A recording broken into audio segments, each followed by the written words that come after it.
Now, in today's episode, we're going to talk about how to boost your sales with American customers. So, if you are, you have a business in Europe and you're ready to grow that business on the other side of the Atlantic, or at least just get American clients without leaving Europe, then the tips in this episode will help you to basically just land American clients and increase the revenue for your business, which I think honestly is something that we all want to do. I have never met an entrepreneur who said, "No, I'm good. I have plenty of money and plenty of clients." So if getting more clients and making more money is one of your goals, then this episode is for you. All right. So, yeah, like I said, if you are in any kind of service based industry, if you are I don't know, web developer, a digital marketing expert, founder of an agency, a coach, a lawyer, anything like that, then this week's episode is for you. And we're going to really dive into how these European service providers can secure clients from the American market, even without having to be physically present in the US. I know a lot of people say that no, no, no, we must have a physical presence. At some point, you may, but it's not an obligation from the beginning, especially if you're doing any kind of work that can be done remotely. And I've known plenty of coaches and clients and lawyers and things like that who work with lots of American clients, mainly American clients, and who are based in places like Germany or Slovenia or here in France.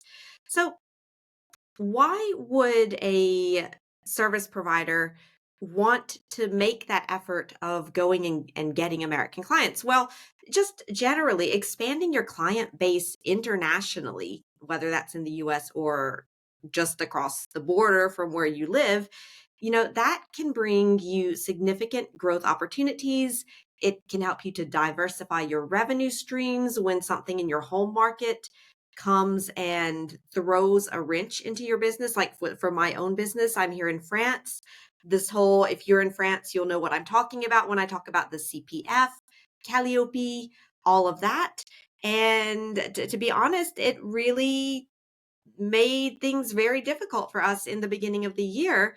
And looking outside of the French market has really been something that I almost want to say saved our business because we didn't depend totally on that one stream of revenue. So diversifying your revenue streams to protect yourself against the ups and downs of your home market, that is always a good idea.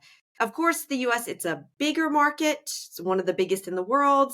And generally, customers make faster buying decisions and they have higher budgets. And they're also, it's in American culture to pay for services, which is not the case in some countries where people expect services to be free or they simply don't want to pay for them. They would prefer to try to do it themselves.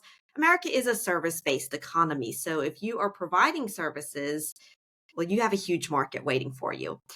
And if you learn how to attract and retain these American clients, like I said, your business just becomes more robust, more resilient, more successful. And it's not as hard as you may imagine, especially if you already have a profitable business in your home market. Now, if you are just getting your business off the ground, I would say you maybe want to make that choice.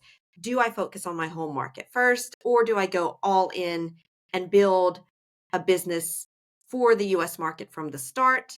But if you already have a business in your home market and it is profitable, then this advice is going to be for you.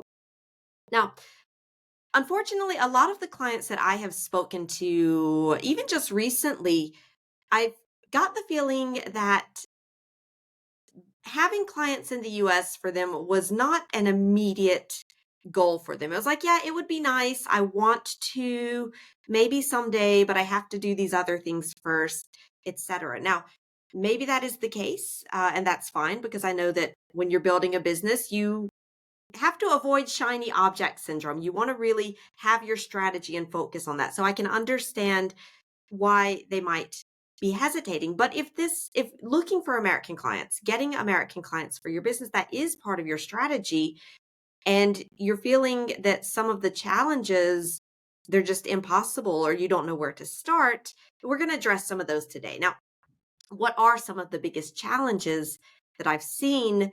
The first one is maybe just the fear of wasting your valuable time, money, and energy. Like I said, you're thinking maybe I don't know how to do this. I don't know where to start. I'm not sure that I'm going to get results. Is this where I need to be focusing on? And if you're stuck in that, well, then you might not even try. Now, there's some processes that we can go through to identify if it is the right time and if it's worth it to actually try. But that would be maybe a topic for another episode. Another thing that's holding them back when I go and I start looking at their profile online, it's the lack of a strong professional presence in English.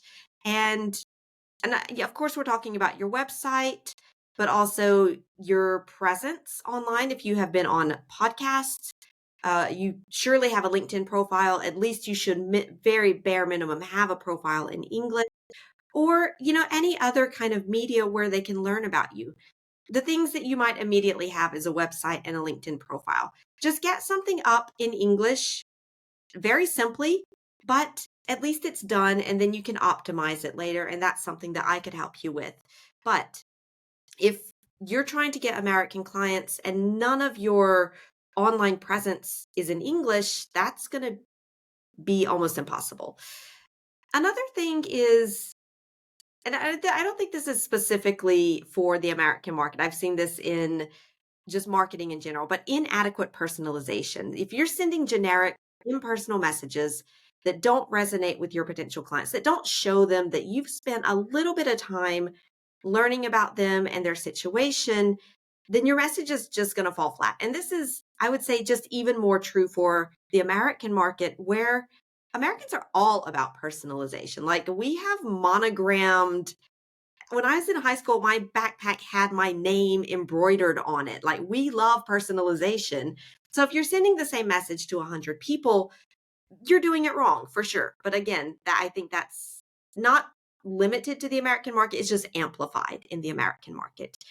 And then, of course, my favorite is the cultural and the language differences, because, yeah, misunderstandings will happen if you are not mindful of cultural and language differences, especially in business communication. So, if you sound a little off in your communication, then you're going to just have a harder time winning their trust. Now, this does not mean that you have to speak like an American, that you have to have an American accent, that you have to have perfect English, but you want your message to resonate with your American clients. And that's something that you can do, of course, even if English is not your native language.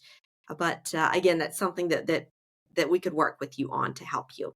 So, how can you overcome these challenges and successfully get American clients? Well, the first thing is really tailor your outreach strategy to the expectations of your American prospects. Americans, we appreciate directness, clarity, results oriented approach. We want to know what's in it for me, basically. How can you help me? And when you're doing outreach, you want to show that you understand these values and these expectations with clear, concise language, highlighting the tangible, quantified, if possible, benefits of your services right up front. And if you do that, you just increase your chance of resonating with your potential clients. It is as simple as that. A couple of examples. Let's imagine you are a web developer. You might highlight how your responsive design increased your clients' mobile traffic by 50%, and that led to a 30% increase in their sales, for example. If you're a digital marketing expert, you can share a case study where you show that your social media strategy grew your clients' follower base by 40% in 3 months. For example, I'm just making these numbers up. But you want to be able to quantify it if possible. If you've got American clients, use those case studies. If not, use what you have. Again, done is better than perfect. And if you're a coach, you can talk about how your coaching program helped your entrepreneur client streamline their operations. It saved them 10 hours of work per week. It allowed them to take Fridays off every week, just increase their productivity. But you see how if you quantify it and make it concrete, it's much more powerful than just say, I helped this client be more productive.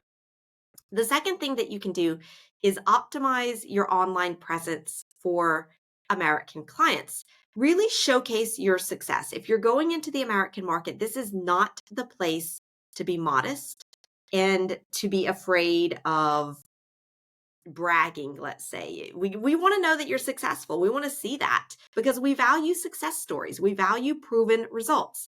And like I said, it's always better if you can put a number to it, whether that is time, money, anything else, and especially if you're helping to save them time or save them money or make more money. You want to make sure that your website and your social media profiles really prominently feature testimonials, case studies, awards, recognitions, anything that tells your prospect, I can trust this person. They know what they're doing. They are an expert. And if you're not doing this, then that just is going to create a lack of trust. They may not know you. You're in a foreign market, so that just for better, I mean, it's the way it is. We might tend to have a little less trust. And by showing, your credentials, and I mean that by credentials, I don't mean your diplomas, I mean the results that you've gotten. That's what we're interested in. That's just going to help to increase your trust factor. Again, let's take an example of a client I'm working with, a digital marketing agency. You might want to include a testimonial that says something like, working with Christina's company has revolutionized our online presence. Our website traffic doubled within 6 months, and this led to a 25% increase in sales. We made a 20% return on our investment with Christina's program, for example.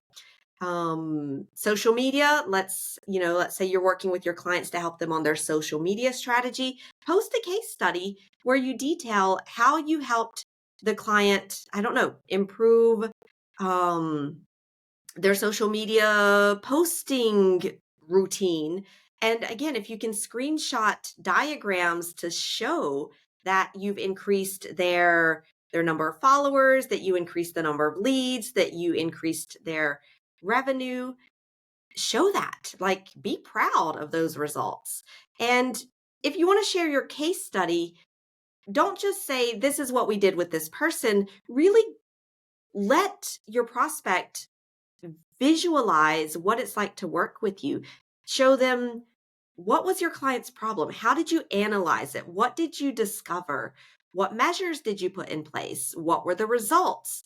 Because like I said, your prospect should be able to visualize, if I work with this person, this is what's going to happen, and these are the results that I can expect. And if you can do that, it's almost like you're building instant trust, or at least you're getting much, much closer to that trust factor. They'll probably want to talk to you to see if they trust you. But if you really lay the foundation, when they get on a meeting with you, then they're already in that mindset of, yeah, this person, they know what they're doing. I can trust them. I just want to find out some details. The third thing and the final thing is my favorite, cultural and language considerations. Just mind the culture and language gap. And I cannot insist enough on this one. You really have to understand, what are the cultural expectations? What are the language nuances? Again, this does not mean trying to be perfect in all of this, but it means being willing to adapt your way of doing business and your way of communicating to just what is normal, what's expected in the American market. And I have to do this myself when I'm communicating with French clients. And I know that you have to be a little more formal, that you have to use the formal you, the vous, instead of tu immediately, most of the time, depending on, it can vary. But again, it's all about knowing the culture and adapting. And this is not my natural way. I'm quite informal and friendly, and I tend to talk to people in a very casual, friendly way, even if I don't know them. But I know that in France, if you do that with the wrong people, like a manager of a company, then they don't appreciate that. I mean, I've had people and I called them up and I was like, "Hey, Johan, how's your business going?" And he's like, "Who are you? And I don't. Why are you calling me Johan? We don't know each other." And I'm like, "Okay, I'm sorry, Mr. Dupont." And for me, that is not natural, and I don't like it. I mean, it for me that sort of interaction is like, "Oh, I don't like this person. They feel very cold and distant." But that's because I'm interpreting it with my American culture, whereas in French culture, yeah, maybe I should have said, "Hello, Mr. Dupont. I would like to introduce myself. My name is Christina." A very formal type of conversation, which is not natural, but it's how you have to adapt.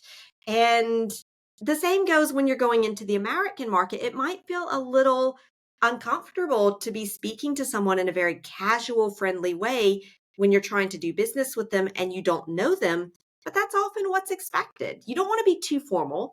You don't want to sound too aggressive. We very often do business in a casual yet professional tone. So, for example, instead of saying, you know, "I would love to meet with you," or "I want to meet you with you to discover how I can help you. When are you available?"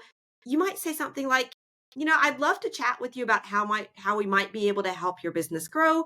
Any chance you're available for a call this week?" So you can see the difference there.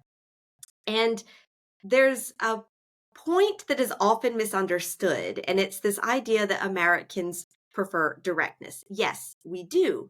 We appreciate direct communication, clear communication, but it's important to balance that with friendliness and a casual tone. And this is one that I feel is very often misunderstood by a lot of Europeans doing business with Americans.